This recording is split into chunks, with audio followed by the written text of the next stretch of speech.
মামা ভালো হচ্ছে না কিন্তু। মামা দেখেন আপনার ভাগ্নে বাড়ির নাই জন্য কিন্তু আপনি সুযোগ নিচ্ছেন এগুলা। মামা আরে আরে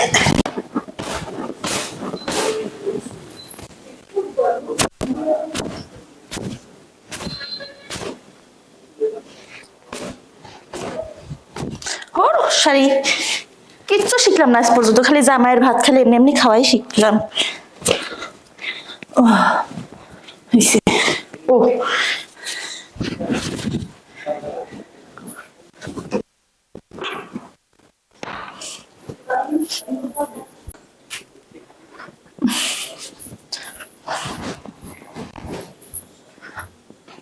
আরে মামা কখন আসছেন?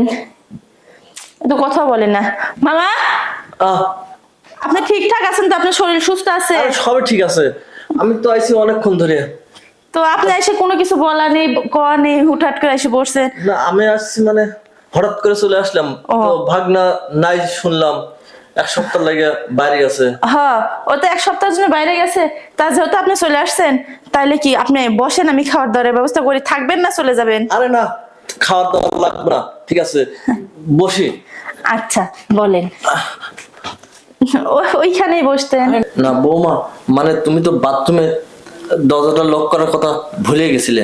আসলে হয়েছে কি মামা, ওই রুমে তেমন কেউ আসে না, তো এজন্য ভাবলাম যে একটু গোসলটা সেরে আসি, দরজাটা লাগাই আমি নি। তো ওই এসে মানে বাথরুমে দরজা খোলা দেখে ঢুকে পড়ছিলাম, ঢুকে যা দেখলাম আর কি, দেখে তো আর ঠিক থাকতে পারতেছি না। মানে আপনি ওইখানে দাঁড়াইছিলেন? আরে হ্যাঁ, ও তুমি যে বৌমা এরকম ভাবে দরজা লক করার কথা মনে নাই, ভুলে গেছো। তে আমি তো সবকিছু দেখে ফেলাইছি তোমার। আচ্ছা মামা, দেখছেন দেখছেন মানুষ মাত্রই ভুল করে। হ্যাঁ আপনার কথা শুনে তোমার সারা শরীর ঘামতেছে। আরে দেখছি মানে আমি তো দেখে এখন নিজেকে কন্ট্রোল করে পারতেছি না, ঠিক আছে? মানে নিজেকে আর ধরে রাখতে পারতেছি না। দেখেন মামা, আমি আপনার ভাগ্নে বেটার বউ, আর তাছাড়া আপনি আমার সম্মানীয় একটা ব্যক্তি। আরে চুপ থাকো, এখন ভাগ্নে বেটার বউ সম্পর্ক বাদ রাখো, কিন্তু এখন যেটা হবে ঠিক আছে সেটা মনে করো তোমার আর আমার মধ্যেই হবে। তার মানে আপনি কি বলতে চাচ্ছেন এগুলা? তার মানে বুঝতেছ না, বাথরুমের মধ্যে যে অবস্থা তোমাকে দেখেছি ঠিক আছে, আমি নিজেকে আর কন্ট্রোল করতে পারছি না। মামা ভালো হচ্ছে না কিন্তু। মামা দেখেন আপনার ভাগ্নে বাড়ির নাই জন্য কিন্তু আপনি সুযোগ নিচ্ছেন এগুলা। মামা আরে আরে মামা ছাড়েন মামা।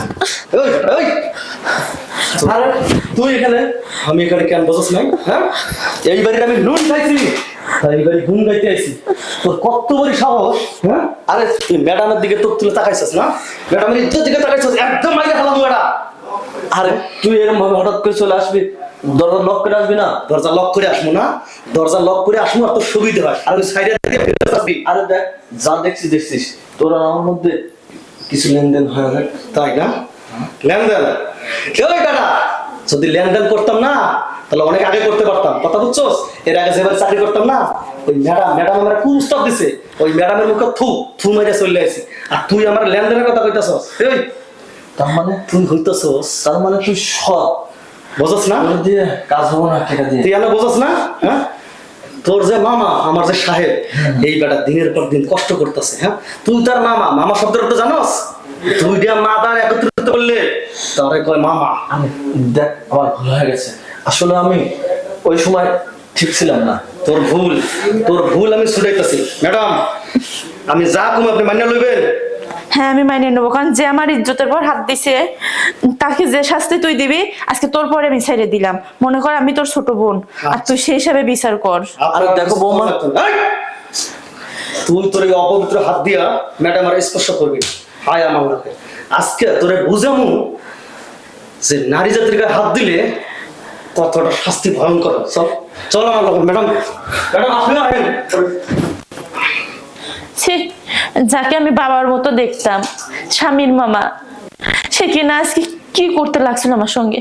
ভাগ্যিস কাজের ছেলেটা চলে আসছিল, যদি ও না আসতো তাহলে তো আজকে আমার সর্বনাশ হয়ে যেত। দেখি যাই ও কি বিচার করো, আমি আজকে মামা শেষ দেখবো।